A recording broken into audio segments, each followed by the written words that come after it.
Hello दोस्तों, आप लोगों का स्वागत है आज की दुनिया 99 पे। दोस्तों, आज मैं आपके लिए काफ़ी शानदार जानदार प्रश्न लेकर के आया हूँ। बिहार डीएलएड एंट्रेंस एग्ज़ाम में जो प्रश्न पूछे गए हैं, उन प्रश्नों को आपको कंप्लीट और विस्तारित सॉल्यूशन के साथ एकदम दिमाग में सेट करके बताऊँगा, ट्रिक और कॉन्सेप्ट के साथ। तो अंत तक वीडियो को ज़रूर देखिए। आपसे क्वेश्चन पूछ रहा है कि भारत में सबसे लंबा बाँध है। दोस्तों, भारत में अगर पूछेगा कि सबसे लंबा बाँध पूछेगा कौन है, तो आपको बताना है हीराकुंड बाँध। क्या बताना है? हीराकुंड बाँध। आपको याद कैसे रखना है? देखिए भैया, आपको मैं एक शानदार ट्रिक बताता हूँ।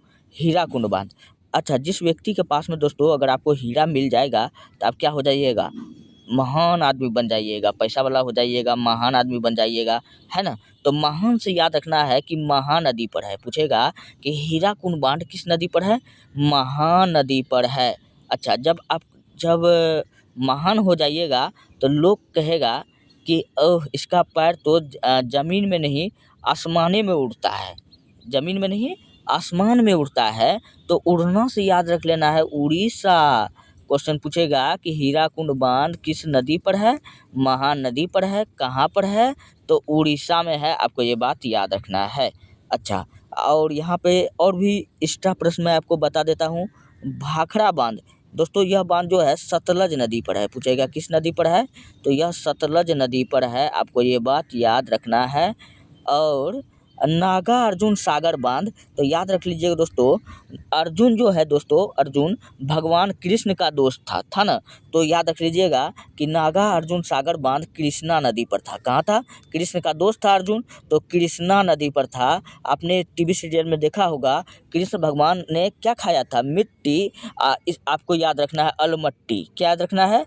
तो अलमट्टी। तो अलमट्टी बाँध और नागार्जुन सागर बाँध, दोनों बाँध पूछेगा कहाँ है, तो आपको क्या बताना है? क्या बताना है? दोनों बाँध कृष्णा नदी पर है। अच्छा, एक बाँध यहाँ पर है कोसी बाँध के बारे में मैं आपको बताता हूँ दोस्तों। कोसी बाँध जो है दोस्तों, यह बिहार और नेपाल के बॉर्डर में बना हुआ है। बिहार और नेपाल का बॉर्डर पर स्थित है।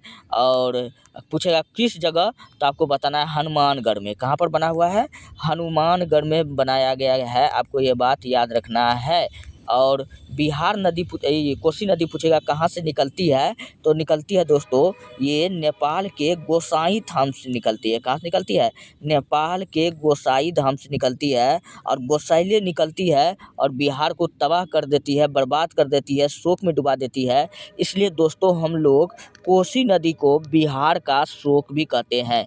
दोस्तों, अगर आपको वीडियो मेरा अच्छा लग रहा है, हेल्पफुल लग रहा है, तब आप हमारे चैनल को सब्सक्राइब कर दीजिए, वीडियो को लाइक कर दीजिए, जितना हो सके दोस्तों में शेयर कर दीजिए। और रोज़ क्लास का पीडीएफ मैं बता दूं कि आपका टेलीग्राम चैनल इतिहास की दुनिया 99 पर वहाँ पर मिल जाएगा, नहीं तो डिस्क्रिप्शन में पड़ा होगा लिंक, आप वहाँ से जा सकते हैं। चलिए बढ़ते हैं नेक्स्ट।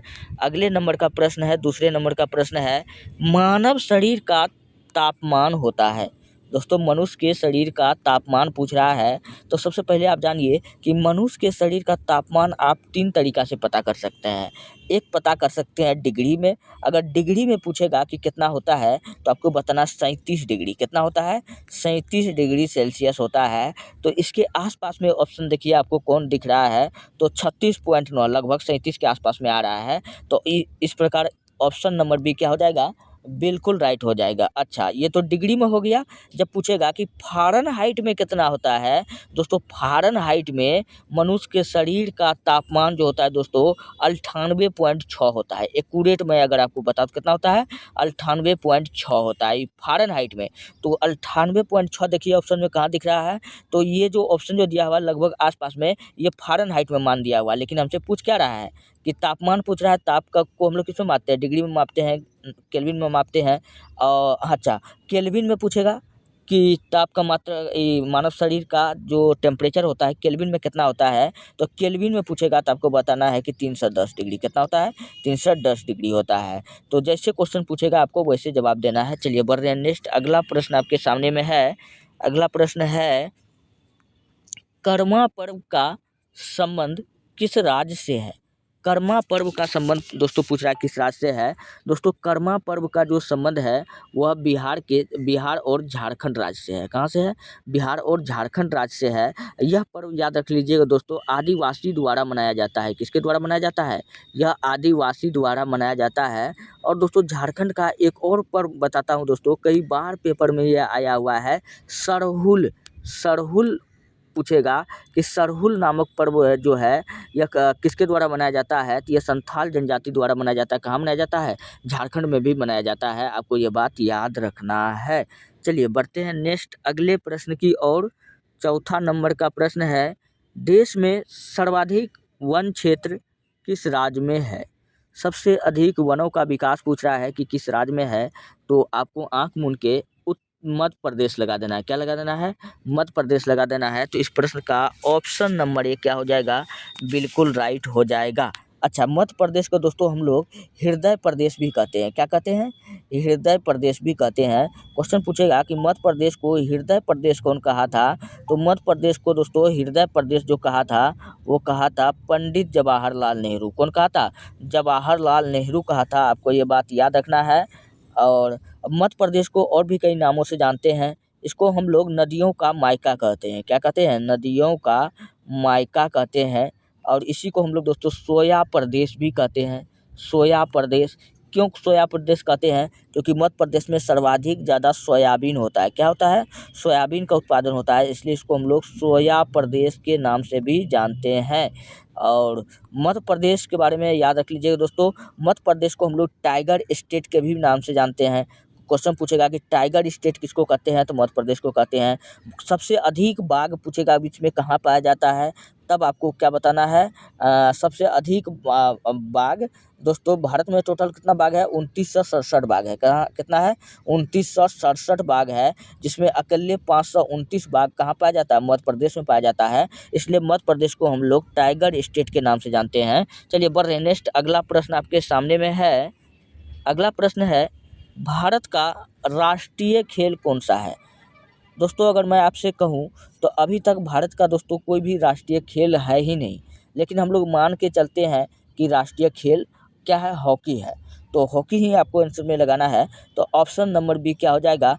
बिल्कुल राइट हो जाएगा, हॉकी का खेल। और हॉकी का खेल का हॉकी से संबंध पूछेगा किस खिलाड़ी का था, तो आपको नाम याद रखना है दोस्तों, मेजर ध्यानचंद। क्या याद रखना है? मेजर ध्यानचंद। दोस्तों ये मेजर ध्यानचंद जो था ये हॉकी का बहुत अच्छा खिलाड़ी था। इन्होंने जब भारत जब गुलाम था उस समय दोस्तों भारत और जर्मनी के बीच में मैच खेला गया था, तो हिटलर ने इनके खेल से प्रभावित हो गया था। और मेजर ध्यानचंद के बारे में आपको याद रखना है कि मेजर ध्यानचंद को हम लोग हॉकी का जादूगर कहते हैं। क्वेश्चन पूछेगा कि हॉकी का जादूगर किसको कहते हैं, तो आपको क्या बताना है? मेजर ध्यानचंद बताना है। और दोस्तों इन्हीं के जन्मदिन को मेजर ध्यानचंद के जन्मदिन को यानी 29 अगस्त को दोस्तों हम लोग क्या मनाते हैं? खेल दिवस मनाते हैं। क्या मनाते हैं? खेल दिवस मनाते हैं। आपको ये बात याद रखना है। चलिए बढ़ते हैं नेक्स्ट अगले प्रश्न की ओर। अगला प्रश्न आपके सामने में है, कार्य का मात्रक क्या है? कार्य का मात्रक दोस्तों जूल होता है। क्या होता है? जूल होता है। तो इस अनुसार से आपका ऑप्शन नंबर 1 क्या हो जाएगा? बिल्कुल राइट हो जाएगा। अच्छा, न्यूटन दोस्तों बल का भी मात्रक होता है। किसका होता है? यह बल का भी मात्रक होता है। वाट पूछेगा किसका मात्रक होता है। मैं आपको एक ट्रिक बताता हूँ दोस्तों, अगर आपके पास पावर रहता है ना, जब आप पैसा वाला हो जाइएगा, पावर हो जाएगा, शक्ति रहेगा, तो कोई व्यक्ति अगर आपके सामने बदमाशी करता है तो आप कहते हैं कि मैं तुम्हारा वाट लगा दूंगा। क्या लगा दूंगा? वाट लगा दूंगा, मेरे पास इतना शक्ति है। तो शक्ति, वाट मतलब कि शक्ति, वाट कैसे लगाइए? जब आपके पास पावर होगा, शक्ति होगा, तो वाट का मात्रक पूछेगा क्या है, तो शक्ति है। क्या बताना है? क्या है? शक्ति है। आपको एक बात याद रखना है। और डायन भी दोस्तों जो है ना, यह बल का मात्रक होता है। बल का मास्टर न्यूटन भी होता है और डायन भी होता है। आपको ये बात याद रखना है। क्वेश्चन दोस्तों ये भी पूछा गया है कि एक डायन बराबर कितना होता है, तो एक डायन बराबर दोस्तों होता है 10⁵ होता है। कितना होता है? 10⁻⁵ होता है। आपको एक बात याद रखना है कि एक डायन बराबर इतना होता है। चलिए बढ़ते हैं नेक्स्ट अगला प्रश्न आपके सामने में है। देखिए अगला प्रश्न 7वें नंबर का प्रश्न क्या कहता है, थायराइड ग्रंथि का स्थान कहाँ है? दोस्तों थायराइड ग्रंथि हमारे गला के पास होता है। कहाँ होता है? गला के पास में होता है। और इसी ग्रंथि से दोस्तों एक हार्मोन निकलता है थायरोक्सिन। कौन सा हार्मोन निकलता है? थायरोक्सिन हार्मोन निकलता है। और यही हार्मोन का कमी से दोस्तों पूछता है कि कौन सा रोग हो जाता है, तब आपको बताना है कि घेंघा रोग हो जाता है। कौन सा रोग हो जाता है? घेंघा रोग हो जाता है। और यही घेंघा को दोस्तों हम लोग इसी घेंघा को हम लोग ग्वाइटर के नाम से जानते हैं। किस नाम से जानते हैं? ग्वाइटर के नाम से जानते हैं। या इसी को दोस्तों हम लोग गलगंठ कहते हैं। क्या कहते हैं? गलगंठ कहते हैं। यह आयोडीन की कमी से होता है। किसकी कमी से होता है? आयोडीन की कमी से होता है। ये थायराइड ग्रंथि से निकलने वाला हार्मोन है, आपको ये बात याद रखना है।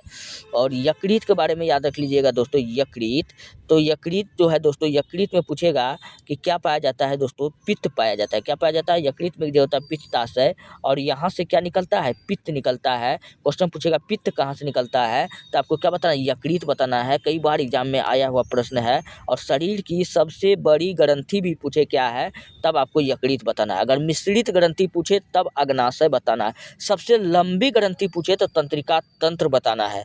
जिस प्रकार प्रश्न पूछे आपको उसी प्रकार से जवाब देना है। चलिए बढ़ते हैं। मैं तो चाहूँ तो आँख से भी बहुत सारा प्रश्न बता सकता हूँ, लेकिन चलिए आगे बढ़ते हैं अगले प्रश्न की ओर। अगला प्रश्न आपके सामने में है कि भारत का सबसे बड़ा जनजातीय समूह है। भारत का सबसे बड़ा जनजातीय समूह पूछ रहा है, कौन सा है? तो भील जनजाति हो जाएगा। क्या हो जाएगा? भील जनजाति। ऑप्शन नंबर डी राइट होगा। और ये भील जनजाति पूछेगा कहाँ पाया जाता है, तो ये दोस्तों आपको कहाँ पाया जाता है कि मध्य प्रदेश में। कहाँ पाया जाता है? यह मध्य प्रदेश में यानी एमपी में यह पाया जाता है। अभी हाल ही में दोस्तों ये जो है भील प्रांत, ये काफ़ी चर्चा में है। यहाँ के लोगों ने क्या किया है, अपना अलग जिला का मांग किया है। भील को क्या किया है? जिला बनाने का मांग किया है भील। ये यहाँ पर जो जनजाति रहता है, कौन रहता है? भील रहता है, काफ़ी ज़्यादा संख्या में। चलिए बढ़ते हैं नेक्स्ट। अगला प्रश्न आपके सामने में है, भारत की सर्वाधिक मिट्टी कौन सी है? भारत की सर्वाधिक मिट्टी कौन सी है, अर्थात भारत में सर्वाधिक मिट्टी कौन सी पाई जाती है? हम सबको पता है कि भारत जो है दोस्तों कृषि प्रधान देश है। क्या है? यहाँ 80% जनसंख्या जो है कृषि पर निर्भर रहता है। और कृषि जो निर्भर रहता है, तो हम जानते हैं कि सबसे अच्छा खेती किस मिट्टी में होता है? जलोढ़ मिट्टी में होता है। किस मिट्टी में होता है? जलोढ़ मिट्टी में। जलोढ़ मिट्टी किसको कहते हैं कि वर्षा के द्वारा, जल के द्वारा या नदियों के द्वारा लाई गई मिट्टी को हम लोग जलोढ़ मिट्टी कहते हैं। और यह मिट्टी जो होता है फसल उत्पादन के लिए काफ़ी अच्छा होता है। तो यही क्वेश्चन आपसे पूछ रहा था, भारत की सर्वाधिक महत्वपूर्ण मिट्टी कौन सी है? क्योंकि फसल उत्पादन सर्वाधिक कौन से होगा? जलोढ़ से होगा। जलोढ़ तो सबसे अच्छा तो होबे करेगा जिसमें अच्छा होगा। और जलोढ़ मिट्टी को दोस्तों याद रख लीजिएगा। इसको दोस्तों बिहार में हम लोग जलोढ़ मिट्टी को बिहार में दोस्तों हम लोग दियारा कहते हैं। क्या कहते हैं? दियारा कहते हैं। आपको ये बात याद रखना है। कहाँ पर पूछेगा? दियारा जलोढ़ मिट्टी को कहाँ कहा जाता है? बिहार में कहा जाता है, याद रखना है। अच्छा काली मृदा। काली मृदा का मैं अगर नाम बताऊं, इसको दोस्तों हम लोग रेंगुर मृदा कहते हैं। क्या कहते हैं? रेंगुर मृदा कहते हैं। और इसको दोस्तों हम लोग स्वतः जुताई वाली मृदा भी कहते हैं। आप देखा होगा कि खेत में क्या होता है कि मिट्टी फटल लगता है, जैसे लगता है कि देखने में फटा हुआ है मिट्टी, इसलिए इसको हम लोग क्या कहते हैं? स्वतः जुताई वाली मृदा भी कहते हैं। और काली मृदा में दोस्तों सर्वाधिक जो होता है कपास का खेती होता है। किसका होता है? कपास का होता है। इसलिए काली मृदा का अगला नाम हम लोग क्या देते हैं? कपासी मृदा। क्या देते हैं? इसे कपासी मृदा भी कहते हैं। आपको ये बात याद रखना है। और विदेश में दोस्तों काली मृदा को चरनोजम के नाम से जाना जाता है। खास करके रूस में चरनोजम के नाम से जाना जाता है। आपको ये भी प्रश्न याद रखना है। चलिए, और लाल मिट्टी के तो बारे में जानबे करते हैं, इसके बारे में मैं आपको क्या बताऊं। चलिए, और यहाँ लेटेराइट, लेटेराइट से बढ़िया क्वेश्चन पूछा जाता है। इस मिट्टी में दोस्तों काजू का सर्वाधिक उत्पादन होता है, आपको याद रखना है। चलिए बढ़ते हैं नेक्स्ट अगले प्रश्न की ओर। अगला प्रश्न आपके सामने में है, ल्यूमेन किसका मात्रक है? लुमेन किसका मात्रक है? तो ज्योति तीव्रता का मात्रक भैया कैंडेला होता है। क्या होता है? कैंडेला होता है। तो ये तो होगा नहीं, कैंडेला तो ऑप्शन में दिख नहीं रहा है, तो ये ऑप्शन तो आपका बिल्कुल गलत हो गया। ज्योति फलक, हाँ ज्योति फलक से क्या होता है? ल्यूमेन होता है। तो ये वाला ऑप्शन आपका सही हो जाएगा। उपरोक्त दोनों नहीं, यही सही है। ये तो गलत है, अभी तो बताए हैं। इनमें से कोई नहीं। ऑप्शन नंबर भी क्या हो जाएगा? बिल्कुल राइट हो जाएगा कि ल्यूमेन का मात्रक। अच्छा, और भी मैं आपको बताता हूँ। पदार्थ का मात्रक पूछे, पदार्थ का मात्रक पूछे तो आपको क्या बताना है, मोल बताना है। क्या बताना है, मोल बताना है।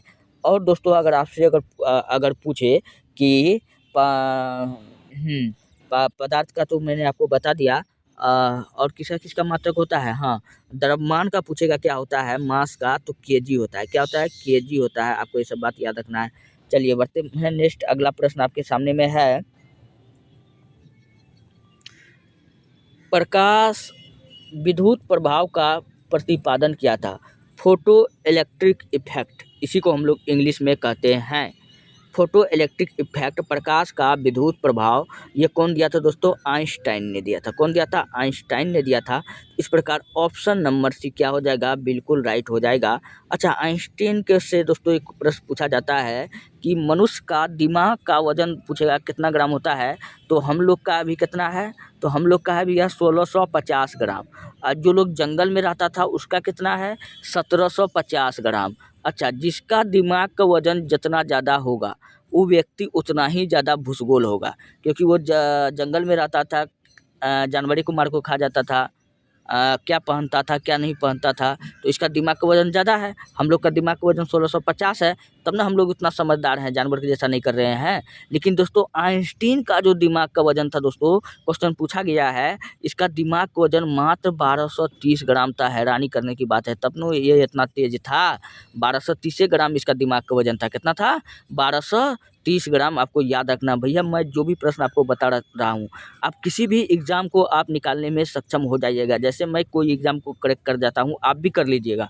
अगर इस तरह से अगर आपने जीके जीएस को पढ़ना स्टार्ट कर दिया तब, क्योंकि अब आपके पास में समय कम है, कम समय में ज़्यादा से ज़्यादा प्रश्न को आप सॉल्व करने का कोशिश कीजिए और प्रीवियस ईयर का प्रश्न को लगाइए, काफ़ी बेनिफिट मिलेगा। क्योंकि यही सब मैं किया हूँ तो हमको बहुत ज़्यादा फ़ायदा हुआ है, तो आपको भी होगा। चलिए बढ़ते हैं नेक्स्ट अगले प्रश्न की ओर। अगला प्रश्न आपके सामने में है, कपूर को किस विधि से शुद्ध किया जाता है।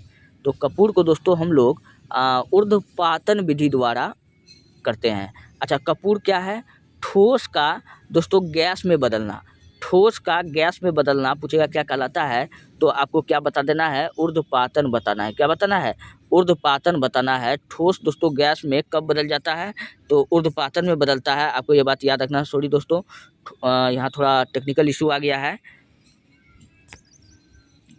हाँ, क्या कहलाता है, ऊर्ध्वपातन कहलाता है। थोड़ा टेक्निकल इशू आ गया था। और ऊर्ध्वपातित पदार्थ दोस्तों आपसे पूछ लिया जाता है, ऐसा कौन कौन सब है। पहला तो आपको कपूर याद रखना है, कपूर तो यहाँ डेले है। और दोस्तों क्या याद रखना है, आयोडीन, आयोडीन की गोली आपको याद रखना है। आयोडीन और नेप्थलीन, क्या याद रखना है, नेप्थलीन याद रखना है। और अमोनियम क्लोराइड, क्या याद रखना है, अमोनियम क्लोराइड, अमोनियम क्लोराइड। और आपको याद रखना है अमोनियम क्लोराइड। दोस्तों ये सब क्या है, ऊर्ध्वपातित पदार्थ है, आपको ये बात याद रखना है। चलिए बढ़ते हैं नेक्स्ट, अगला प्रश्न आपके सामने में है, प्रधानमंत्री की नियुक्ति कौन करता है। अच्छा, काफ़ी शानदार प्रश्न। प्रधानमंत्री की नियुक्ति कौन करता है, राष्ट्रपति करता है। और प्रधानमंत्री को दोस्तों हम लोग क्या कहते हैं, प्रधानमंत्री को हम लोग एटॉमिक बटन ऑफ इंडिया कहते हैं। क्या कहते हैं, एटॉमिक बटन ऑफ इंडिया कहते हैं प्रधानमंत्री को। भारत के पहले प्रधानमंत्री जवाहरलाल नेहरू थे। और भारत का पूछेगा 14वां प्रधानमंत्री दोस्तों अभी कौन है, पीएम नरेंद्र मोदी है। आपको इनके बारे में याद रखना होगा। लोकसभा अध्यक्ष, तो लोकसभा अध्यक्ष यानी लोकसभा स्पीकर अभी पूछेगा कौन है, तो आपको क्या बताना है, ओम बिरला। क्या बताना है, ओम बिरला। चलिए बढ़ते हैं नेक्स्ट, अगला प्रश्न आपके सामने में है, इलेक्ट्रॉन की खोज की थी। अब इलेक्ट्रॉन की खोज किसके द्वारा किया गया था, तो 1867 में किया गया था। कब किया गया था, 1867 में जे थॉमसन द्वारा किया गया था। और प्रोटॉन का खोज पूछेगा किसने किया था, तो प्रोटॉन का आपको बता देना है रदरफोर्ड। क्या बता देना है, रदरफोर्ड बता देना है, रदरफोर्ड बता देना है। और न्यूट्रॉन का पूछेगा कौन किया है, तो न्यूट्रॉन को आपको याद रख लेना है, जेम्स चैडविक। क्या रखना है, चैडविक आपको याद रखना है। यह चैडविक 1932 में इसका खोज किया था। कब किया था, 1932 में किया था। नहीं तो आपको ऐसे भी याद रख सकते हैं, Pn बराबर GTC। अगर ट्रिक आपको याद आता है तो बहुत अच्छा। Pn बराबर GTC, सिर्फ इतना ही याद रखना है। प्रोटॉन का खोज गोल्डस्टीन, इलेक्ट्रॉन का खोज जे थॉमसन, देखिए न्यूट्रॉन का खोज चैडविक। कितना आसान हो गया। Pn बराबर GTC, proton Goldstein, electron electron का खोज टी से थॉमसन, एन से न्यूट्रॉन, जेम्स चैडविक 1932। तो आप Pn बराबर GTC ये भी याद रख सकते हैं, ट्रिक के द्वारा मैं आपको बता दिया। चलिए बढ़ रहे हैं फिलहाल नेक्स्ट प्रश्न की ओर। अगले प्रश्न आपके सामने में है, वर्तमान में भारतीय संविधान में कुल कितनी अनुसूचियां हैं? तो पहले दोस्तों जो था, अगर क्वेश्चन यही पूछ लेता कि भारतीय संविधान में मूल अनुसूची कितना था, तो दोस्तों कितना था, तो पहले 8 गो था। पहले 8 गो था, लेकिन दोस्तों अभी वर्तमान में दोस्तों 4 गो बढ़ गया है। क्या गो बढ़ गया है?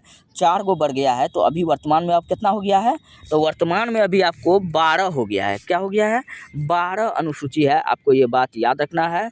पहला अनुसूची पूछेगा क्या है, तो पहला अनुसूची में संघ और राज्य क्षेत्र के बारे में बताया गया है कि भारत का जितना भी राज्य है वो संघ में आएगा, ठीक है।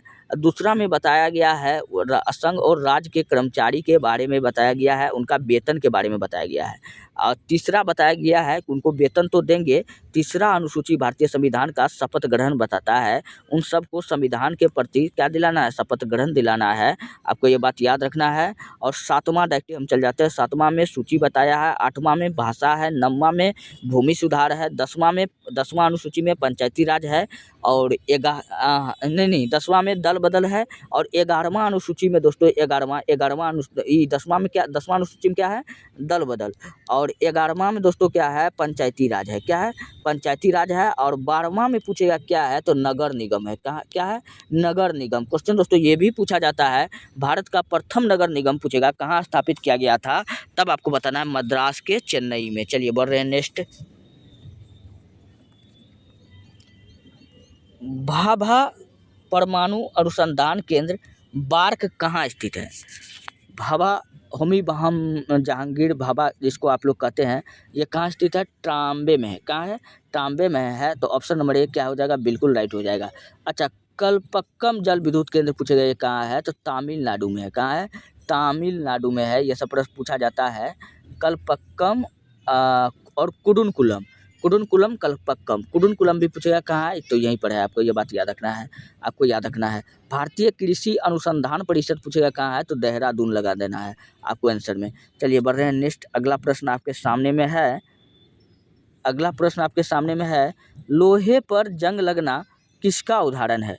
दोस्तों लोहा पे आपने देखा होगा जंग लग जाता है। कब लगता है? जब लोहा में जब पानी का मात्रा मिल जाता है या ऑक्सीजन का संपर्क में आता है, तब लोहा में क्या लग जाता है दोस्तों? जंग लग जाता है। तो ये ऑक्सीकरण कहलाता है। और लोहा को जंग से बचाने के लिए हम लोग क्या करते हैं? बचाने के लिए दोस्तों 3 विधि का प्रयोग करते हैं। पहला आपको याद रखना है, रखना है गैल्वेनीकरण। क्या याद रखना है? गैल्वेनीकरण पूछा। गैल्वेनीकरण क्या है? तो आपको बताना है कि लोहा को जंग से बचाने की एक प्रक्रिया है, और या इसी को हम लोग कहते हैं दोस्तों जस्तीकरण। क्या कहते हैं?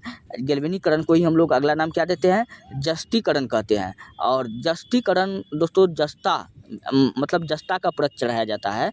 तो जस्तीकरण में एक शब्द छुपा हुआ है जस्ता, और जस्ता को हम लोग दोस्तों संस्कृत में यशद कहते हैं। क्या कहते हैं? यशद कहते हैं। तो यशद से याद रखना है कि यशद लेपन। क्या याद रखना है? यशद लेपन। तो क्वेश्चन पूछेगा गैल्वेनीकरण, यशद लेपन, जस्तीकरण, इनसे क्या होता है? तो आपको बताना है कि इनका काम दोस्तों लोहे पर जंग लगने से हटाना, और लोहे पर जंग लगने की हटाने की प्रक्रिया को हम लोग संक्षारण यानी ऑक्सीकरण भी कहते हैं। आपको ये बात याद रखना है। और भी अगर आपको याद रखना है लोहा से, चलिए मैं कितना बताऊं, फिलहाल आगे की ओर हम लोग बढ़ते हैं। नेक्स्ट अगला प्रश्न आपके सामने में है। अगला प्रश्न है, निम्नलिखित में से किस ग्रह को पृथ्वी की बहन कहा जाता है? पृथ्वी की बहन दोस्तों हम लोग शुक्र ग्रह को कहते हैं। किसको कहते हैं? या पृथ्वी का भगनी पूछेगा हम लोग किसको कहते हैं, तो भी आपको यही बताना है। शाम का तारा या भोर का तारा पूछे, शाम का तारा या पूछे, या भोर का तारा पूछे, या भोर का तारा पूछे किसको कहते हैं, तो भी आपको यही बताना है। और शुक्र ग्रह को दोस्तों हम लोग प्रेशर कुकर वाला ग्रह भी कहते हैं। क्या कहते हैं? प्रेशर कुकर वाला ग्रह कहते हैं, आपको यह बात याद रखना है। और शुक्र ग्रह पर दोस्तों 2 गो पठार है, लक्ष्मी का पठार और चौरस का पठार। लक्ष्मी का पठार और चौरस का पठार पूछेगा ये दोनों कहाँ है, तो आपको क्या बता देना है कि शुक्र ग्रह पर है, आपको ये बात याद रखना है। मंगल ग्रह को लाल ग्रह कहते हैं। बृहस्पति ग्रह सबसे बड़ा, और बड़ा है तो भारी होगा, सबसे भारी ग्रह है, आपको ये बात याद रखना है। मंगल ग्रह का दोस्तों दो गो उपग्रह होता है, फोबोस और डीमोस। कई बार एग्जाम में पूछा गया है। सबसे छोटा ग्रह पूछे तो बुध बताना है, क्या बताना है, बुध बताना। सबसे बड़ा पूछे तो बृहस्पति बताना है। और बढ़ते हैं नेक्स्ट अगले प्रश्न की ओर। अगला प्रश्न आपके सामने में है, लोकसभा की अधिकतम संख्या कितनी हो सकती है? तो लोकसभा की अधिकतम संख्या भैया 552 हो सकती है। तो ऑप्शन नंबर डी क्या होगा, बिल्कुल राइट हो जाएगा। अच्छा, क्वेश्चन पूछेगा कि लोकसभा का सीट जो है दोस्तों बिहार में कितना है। आप बिहार के एग्जाम देने के लिए जा रहे हैं, कई बार मैंने सेट में प्रश्न देखा है 40 है। कितना याद रखना है, 40 है, आपको ये बात याद रखना है। चलिए बढ़ रहे हैं नेक्स्ट अगले प्रश्न की ओर। अगले प्रश्न है भैया, भारत का प्रथम गवर्नर जनरल था। भारत का प्रथम गवर्नर जनरल आपसे पूछ रहा है, तो आपको बताना भारत का प्रथम गवर्नर जनरल कौन था। तो लॉर्ड विलियम बेंटिक था। कौन था, लॉर्ड विलियम बेंटिक। इन्होंने 1829 ईस्वी में राजा राम मोहन राय, RRR मतलब राजा राम मोहन राय, RRMR लगा